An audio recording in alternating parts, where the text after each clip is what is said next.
Joining us today are authors of Generations, Inc., Megan Johnson and Larry Johnson. Not only are you co-authors, you are father-daughters.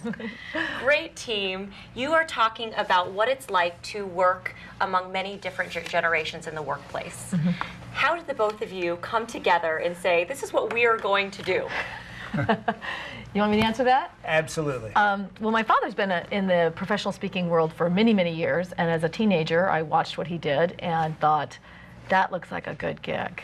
You know, he's working from home or he's traveling, and so when I began speaking in 1997, I was 27, I needed something to talk about, and I started talking about how to work with younger people. And at the time, I was the younger person. It never occurred to me I wouldn't be the youngest person in the room forever. Right. And as time passed, more younger people came in.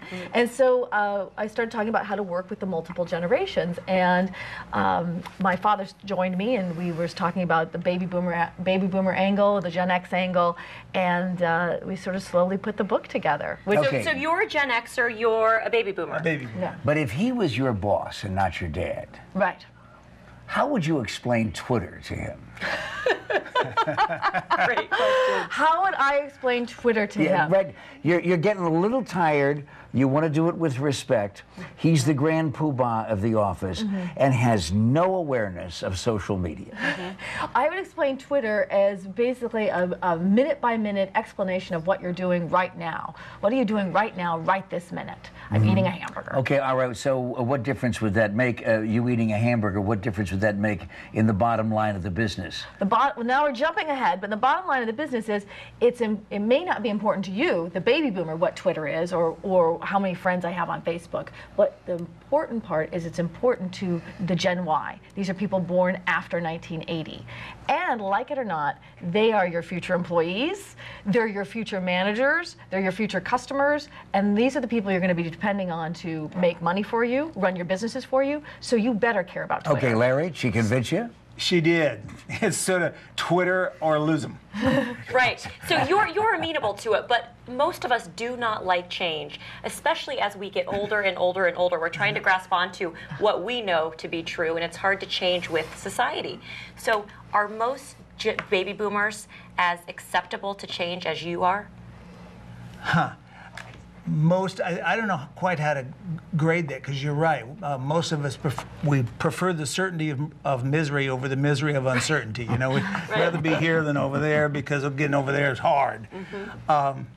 So I couldn't give you a statistic on how many baby boomers resist change, but I would guess most of us do, especially as we see retirement just around the corner over there, and we can we get out the door without having to make a big transition again. But a lot of my colleagues are jumping on the bandwagon because there's no choice. If you want to relate to younger people, if you're in my business in attracting audiences to speak to, you better be able to relate to those younger people and have something to say to them if you're in any kind of business. Yeah, but what if your boss is her age? I mean, see, switch it around, because that's happening more often That's all the time. happening a lot. Yes, it certainly is. And our advice there is suck it up, swallow your ego, and live with it. Because it's sort of like, I have this attitude towards Megan that I better treat her well and respect her, because, you know, she's going to put me in my nursing home. Yes, somebody's got to pay the bills at the home. That's right. Pat, but I think that's a really interesting question that you bring up, because I think baby boomers are very used to male, white CEOs.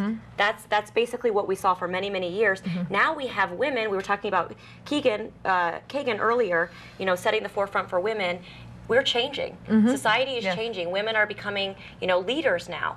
So it's an interesting concept for CEOs, baby boomers, to actually be led by younger women. Yes. That is, you did bring up an interesting point, because for the younger generation, the world is a much smaller place. They are doing things and communicating with parts of the world that baby boomers didn't do till they're much older. My dad and I have talked about just in travel. When you told me the first time you flew on an airplane, you wore a suit and tie. Yeah, and I was 18 years old. Women used to dress, hats, and you really dressed to go on the plane. Now Right, you're lucky exactly. if people wear pants when they're on. It's really an informal thing. But that's true in the office, too. It's not just on flights. Right. We're talking about young people, your age and mine. When And what was your age? when we look around the office at this office or another office of the radio station, there are a lot of tattoos, some piercings, and a very informal attitude about what to wear and what's appropriate for wearing. So how would you handle it, and how would you handle it if you were both individually the bosses of specific offices? My personal opinion is dress code is just so overblown. Now, that's because when I was in corporate America, I got in trouble for dress code all the time. So I think dress code should, to me, dress code it shouldn't be an issue. However, I know that's not realistic for most industries. And I always tell groups and organizations, it's what I call kind of the 3 layers of why. Ask yourself why dress code is important. And if none of the answers have to do with cost, quality, or customer service, and customer service includes how your customers perceive the person performing that service, I suggest let dress code go. Because then it's your issue.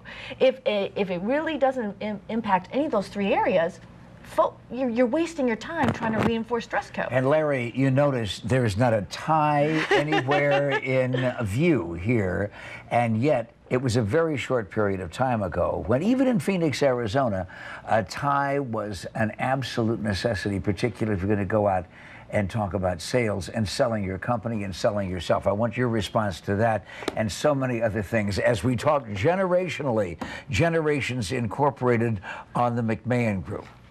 And you'll be back, won't you?